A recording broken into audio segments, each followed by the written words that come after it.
Hello and welcome to Think Watercolour.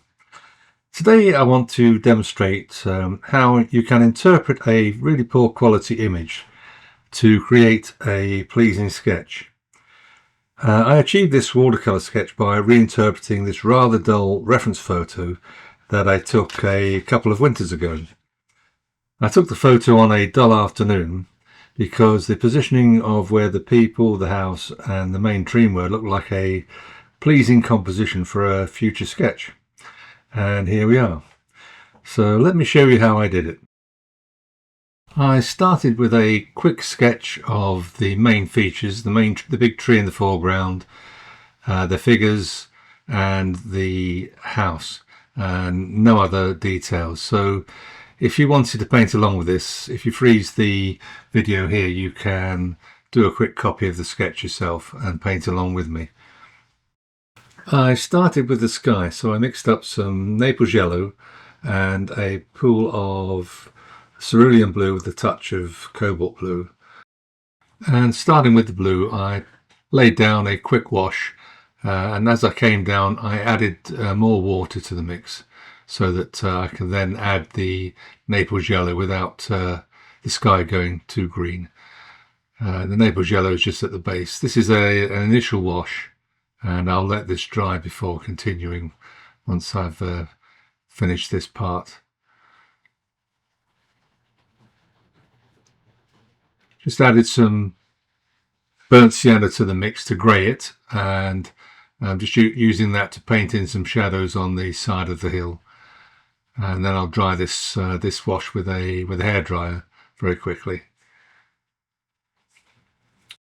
Now that's dry, I'm just wetting the top of the tree line behind the house with some clean water. I want to create a very soft effect, and I've added some ultramarine to the mix just to strengthen it a little bit. And you can see as I drop the background in it, you just get a nice soft edge at the top to suggest some spindly branches at the top of the tree line. When I took the reference photo, I was using my iPhone, and whilst you get really good results with phones, the problem is the lenses tend to flatten the image, and you lose some depth of field. So the trees behind the house are kind of brought forward in the photograph, but they're further back. And what I'm trying to do here is push them back by using colour.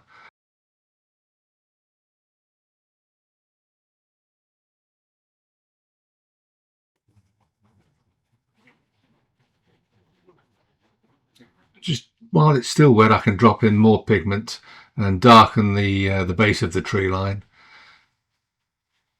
And I think I need to add some more water at the top just to soften that edge. It's just a bit, little bit flat. Drop in a bit more pigment and it blends in with the water. It's a nice soft effect. And all the while it's wet, I can keep adding more and more pigment just to create some variation in tonal values. This is Saunders Waterford 300 gram rough paper, by the way, and I'm painting with my board flat and on dry paper. I've not wet the paper first. I've just mixed up some burnt sienna to drop into the mix, and what this will do is blend on the paper and create a nice variety of colours, greys and browns. Okay, I've let that dry, and I'm just painting the initial wash on the house with some yellow ochre, just as a base colour. And as you can see with the trees behind, now they've dried, you've got a nice variety of colours in that tree line. And whilst they give a nice contrast to the foreground, they're not too dominant, and they don't draw the viewer's eye away from the main subject, which is the house and the people sledging on the side of the hill. And I'm just dropping in, while that initial wash is wet, just dropping in some patches of burnt sienna, just here and there. Just let it all blend together on the page. and then I'm going to drop in some of that grey-blue colour as well. It just stops the building looking flat and uninteresting. I'm not worried too much about detail. It's just a quick sketch, this, but it's always nice to get a reasonable finish. Just adding a bit of shadow under the eaves there, bit of detail on the chimney stacks.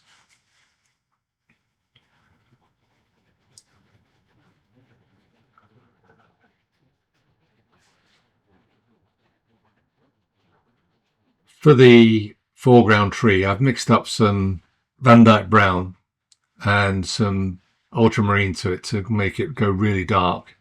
And just using a small brush just to paint in the main branches. And on the actual tree trunk, I've left a few patches where I'm going to add some snow with some white gouache later.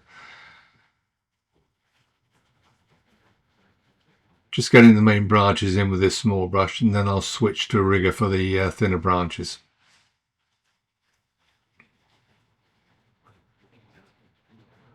If you are copying this painting, just take your time. Don't try and copy me exactly, just interpret it your way. For those of you who might be interested, I use a range of brushes from Raphael, Kolinsky and Escoda and others, and in this painting they're mostly the Escoda Prado brushes. Just using the rigger now just for those thinner branches.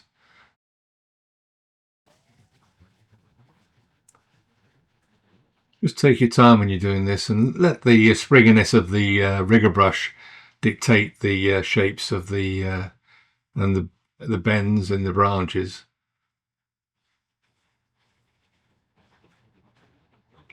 Just be loose. Don't try and copy the photograph. It's a poor quality photograph anyway, so you can't see much detail, but you get the gist of how the tree would look.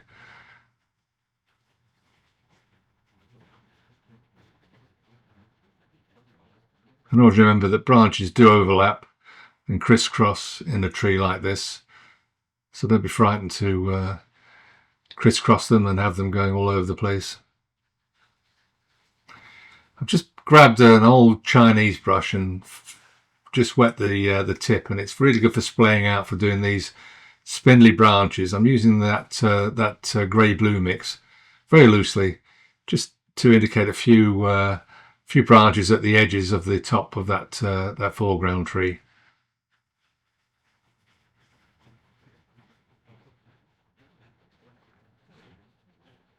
Just add volume to it. Just tidying up on the top of the house there. Temptation is to get really fiddly with these paintings, but I try not to. But sometimes I get carried away, like everybody. And you'll notice I'm using that same mix over and over again. Keeping the colours you use in the painting simple helps to add harmony and continuity in your work. So try and limit your palette whenever you can. Using a bit of Pyrrole Orange for the chimney pots.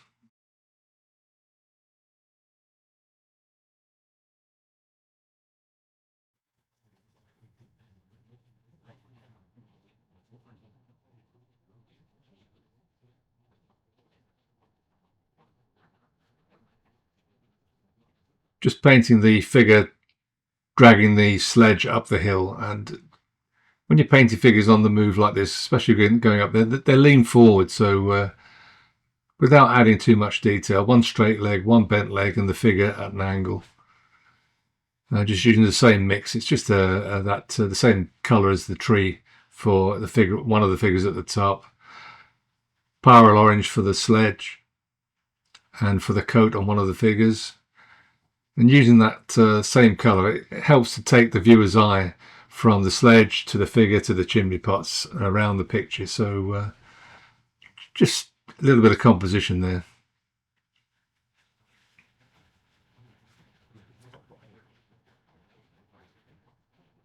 I'm just using some neat cobalt blue for the two of the figures, the child on the sledge and the figure at the top of the hill.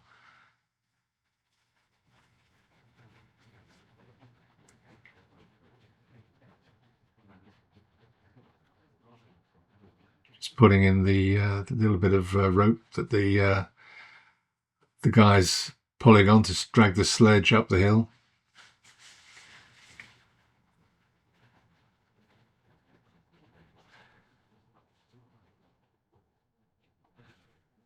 As I've said before, it's easy to fall into the trap of trying to paint every detail when working for photos, but it's far better to simplify complicated backgrounds by using the fluidity and blending capabilities of watercolour.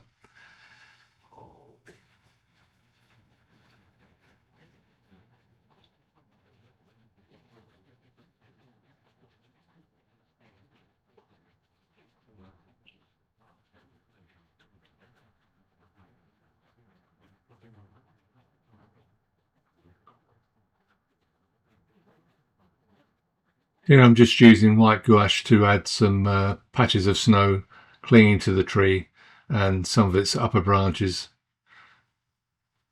Again, it's very vague, but once you start putting details like this in, you see the contrast from the foreground to the background, and it brings the tree to life.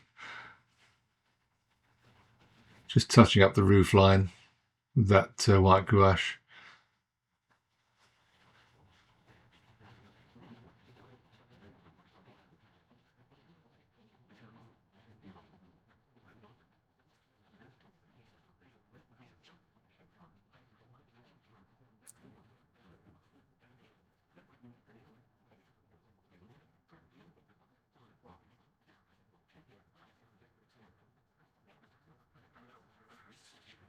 The trick when you're doing this is knowing when to stop. It can be very easy to go over the top, but I think I managed to get it pretty much well balanced in this sketch.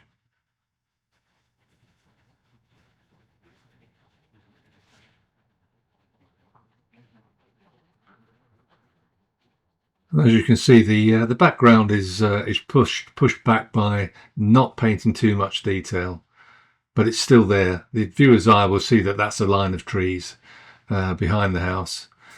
Just adding some of the footprints in the snow and some shadows around the figures. Just these little touches bring a little bit of reality to the painting.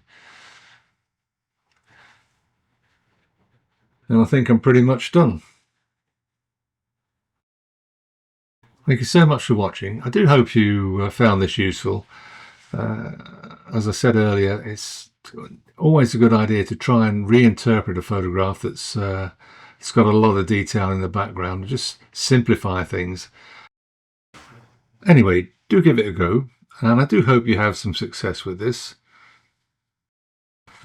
If you found the video helpful, it would be really useful if you gave it a like. It really helps with YouTube. And if you are not a subscriber, do subscribe and hit the notification bell for future videos. And once more, thanks for watching.